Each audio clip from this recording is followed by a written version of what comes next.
उत्तराखंड के देहरादून में सड़क को चौड़ा करने के लिए पेड़ों की कटाई का लोगों ने रविवार को खुलकर विरोध किया।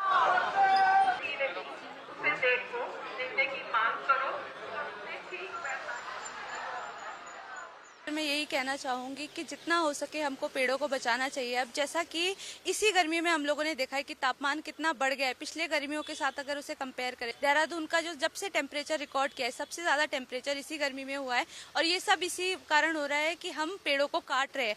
पेड़ हमें जीवन प्रदान करते हैं लेकिन हम उनको क्या दे रहे हैं बदले में, हम उन्हें काट दे रहे हैं। हमें नहीं चाहिए ऐसा डेवलपमेंट जिसमें पेड़ कट रहे हैं, जिसमें जो हमारा हरा भरा देहरादून इसी से जाना जाता था हमारा देहरादून कि हरियाली है, लोग इसी के लिए आते थे और अब वही नहीं बचेगा। इतनी गंदगी फैल रही है तो कोई फायदा नहीं है इस डेवलपमेंट का। हमें डेवलपमेंट चाहिए बट सस्टेनेबल डेवलपमेंट नाम की भी कोई चीज होती है, हमें वो चाहिए। पेड़ इतने ज्यादा कट रहे, देहरादून का वेदर 30 डिग्री से ऊपर नहीं जाता था, अब देखो 43 पे पहुंच चुका है। और मैसेज में देना चाहूंगी कि पेड़ काट भी रहे हो तो उसे उगाओ भी, इतना डेवलपमेंट जरूरी नहीं है। पर्यावरण के प्रति जागरूक कार्यकर्ताओं का कहना है कि शहर में लगातार पेड़ों की कटाई से जलवायु पर काफी असर पड़ा है। देहरादून में इस बार गर्मी के मौसम में दिन का अधिकतम तापमान 40 डिग्री सेल्सियस के आसपास रहा।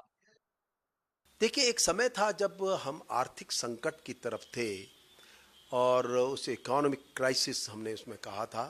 तो आर्थिक संकट में जिस तरह से हम थे ठीक उसी तर्ज में आज पर्यावरणीय इकोलॉजिकल क्राइसिस संकट आ चुका है, जिसका हमने गर्मी का हवाला दिया है या आने वाले समय में ये और कुछ होगा।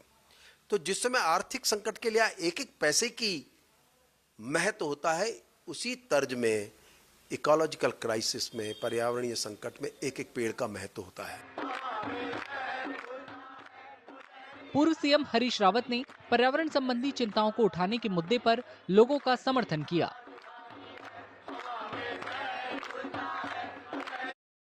विरोध के लिए जो लोग उठ करके खड़े हुए हैं उन दोनों हाथों से प्रणाम करता हूं, उनका अभिवादन करता हूं। और ये देहरादून की वृक्षों के प्रति जो जागरूकता है, ये किसी भी सरकार की आंखें खोलने के लिए पर्याप्त होनी चाहिए। मुख्यमंत्री पुष्कर सिंह धामी और उनके मंत्रियों ने भी विकास कार्य के दौरान पर्यावरण का ध्यान रखने की बात कही है। हमने कहा है कि रोड जितनी चौड़ीकरण होना है उतना जरूरी है, लेकिन उसमें पेड़ काटना नहीं है। पेड़ बिना पेड़ काटे उसका चौड़ीकरण है। हमेशा ये मंशा रहती है कि कम से कम पेड़ कटें। इससे पहले भी एक परियोजना में अनेकों पेड़ कटने की जब बारी आई तो उस योजना को वहाँ से शिफ्ट किया गया।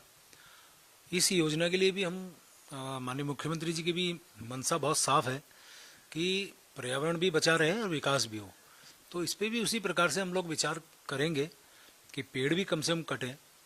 और मैं धन्यवाद दे रहा हूँ तमाम लोगों का जो पर्यावरण के प्रति हमेशा चिंतित रहते हैं। इस साल देश के कई हिस्सों में लंबे समय तक चलने वाली लू की स्थिति ने पर्यावरण की ओर लोगों का ध्यान खींचा है। लोगों को लगने लगा है कि अगर पेड़ों को नहीं बचाया गया तो आने वाले सालों में और भी ज्यादा गर्मी पड़ेगी।